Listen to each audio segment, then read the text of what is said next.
Please welcome to Hope at Night, Jace Addison. Glad you're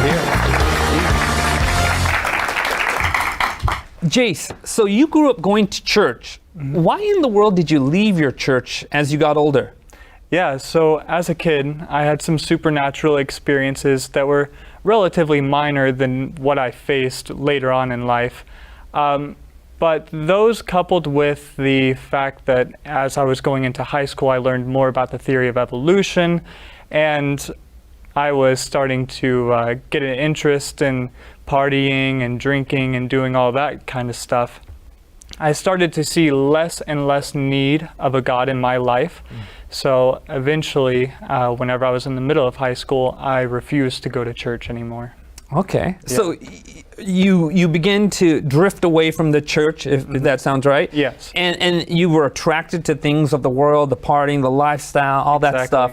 Yes. But eventually, you begin to be attracted to spiritualism. Yes. Can you break that down for us? Yeah, so when I was a child, I had these supernatural experiences that, though I learned about the theory of evolution, those supernatural experiences as a kid couldn't allow me to just embrace this idea that there's nothing else out there than what meets the eyes. A purely unsupernatural look at the world.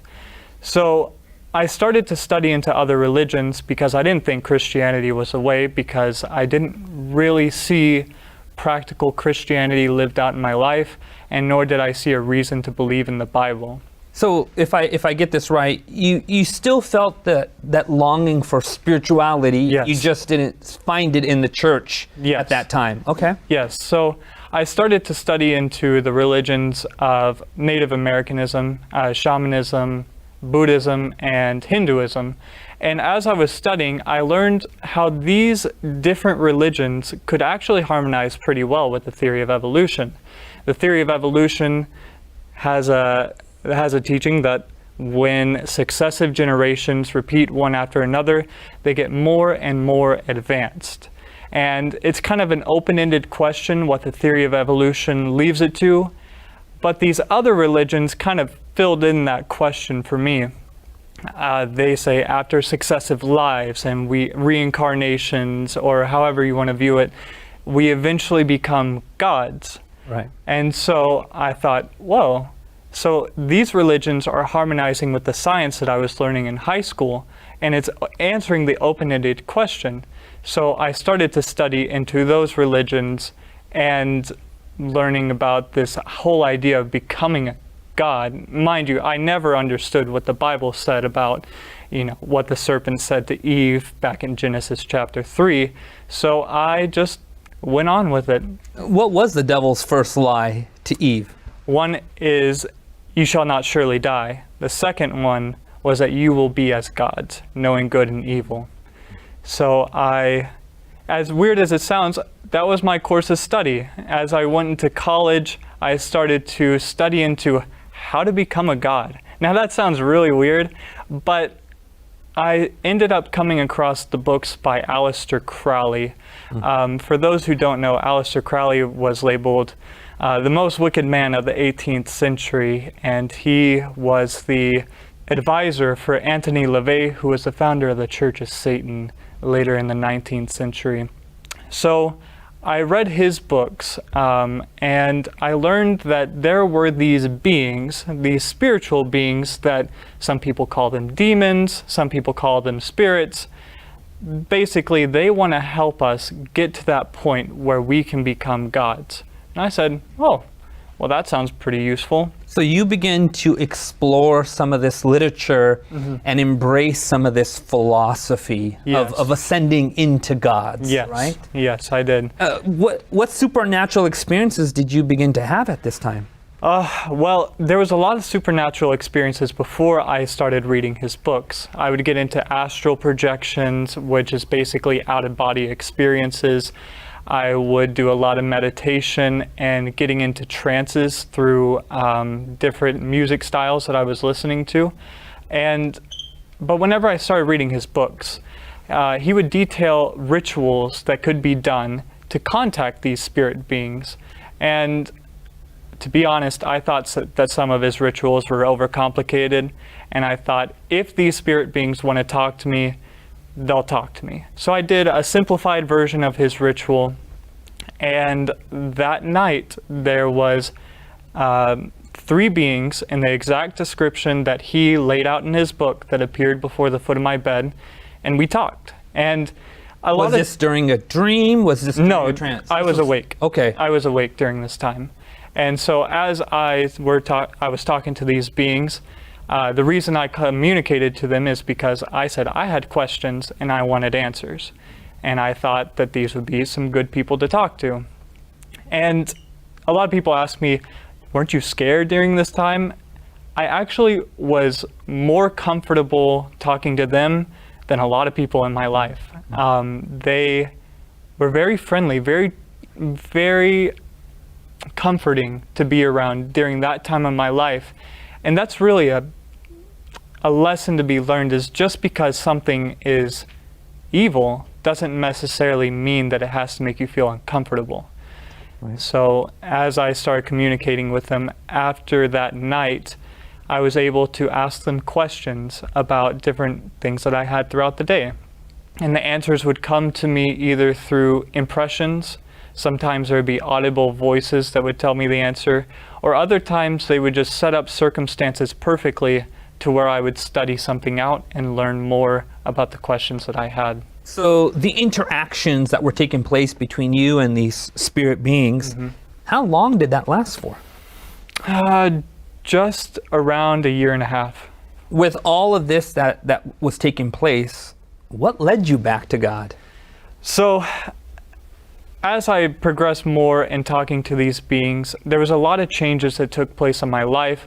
I became healthier because they taught me about different aspects of health and what foods to avoid, what foods to embrace. So your life, your life was literally being influenced and shaped. Yes. By the communications you were having by Definitely. by these spirit beings. Okay. Yes. From the food that I ate to the music I listened to, I stopped watching television at that time because they were informing me to get me more receptive to their influence. I needed to start cutting media out of my life. I needed to live a more simple lifestyle. And that's something that's pretty common in the New Age, is that you'll find, along with the New Age, this emphasis of minimalism, plant-based lifestyles, veganism, all that kind of stuff. And I was embracing it all to the T.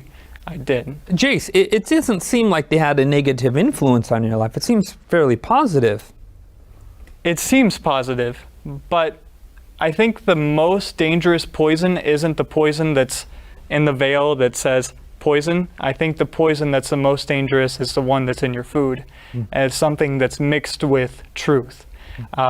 So as I was really learning all that they had to offer me, the mindset of becoming a god was being strengthened. And even though there was physical benefits, and there was mental benefits, there was a lot of unforeseen danger that I was embracing in my life. Wow. How did you come back to Jesus? Yes, so that's a great question.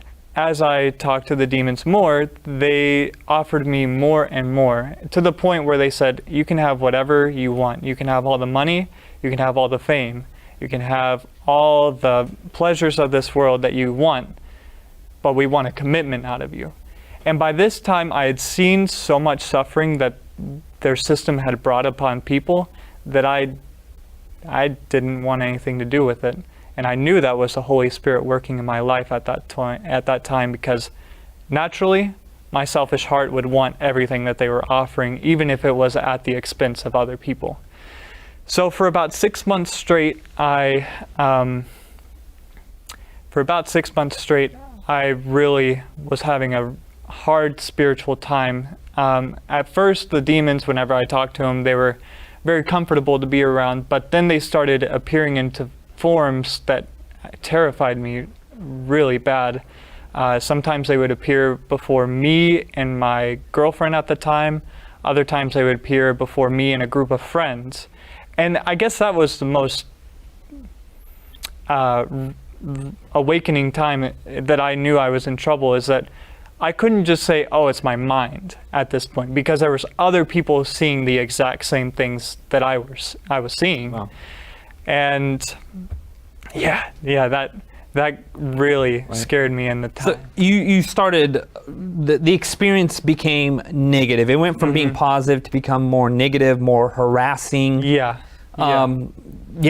Continue. What led you away from that eventually? So what led me away from it was that one day I had it up to here with all the stress that I was being put under, and I went home and I talked to my girlfriend. I said, if I go any further in this line, I'm going to pass away. And she said, if we give our lives to God, He'll protect us. And I thought, what? Like, that was the first time she ever brought up God into our relationship. That was the first time I actually thought about God in years. And I thought, I realized that He was protecting me, because there were times in that 6-month period especially that I should have passed away.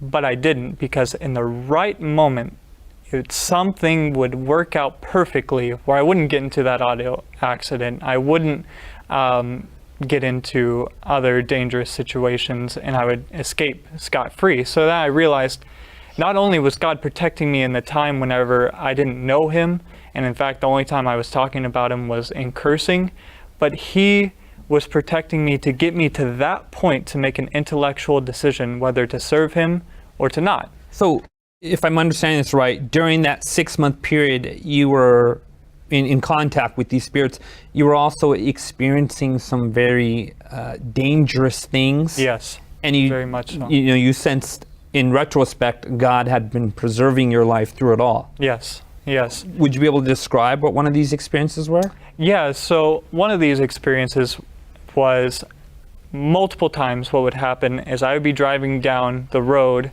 and someone would swerve into my lane, and it was going to be a head-on collision, and I would hardly be paying attention some of the times because I'd be messing with my radio at that exact time. And then it was like something grabbed my hand and moved the steering wheel and made me avoid that car. Wow. Or usually it had to do with auto accidents, because really, if you want to take someone out, I think causing an auto accident is probably the most effective way. Right. But that's an example of some of the things that were happening. But eventually, I started realizing that God was preserving my life through this.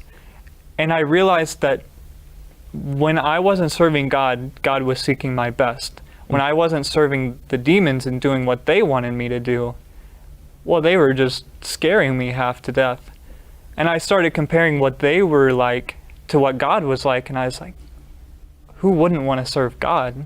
Right. If He's treating people like me with kindness and with care to get us to the point to come to Him, why would I go to the other side and be scared all the time and be forced into submission? So that night in 2018, I gave my life to God. Wow, that's not too long ago. No, just over 5 years. Well, what happened after that? Well, things got harder. Things got much harder, but I had someone to lean on. Did you still experience supernatural things afterwards? Yeah, for quite a few months afterwards, I started to have more intense supernatural experiences on the bad side. But so it became you sensed more negative spiritual experiences. Okay. Yeah.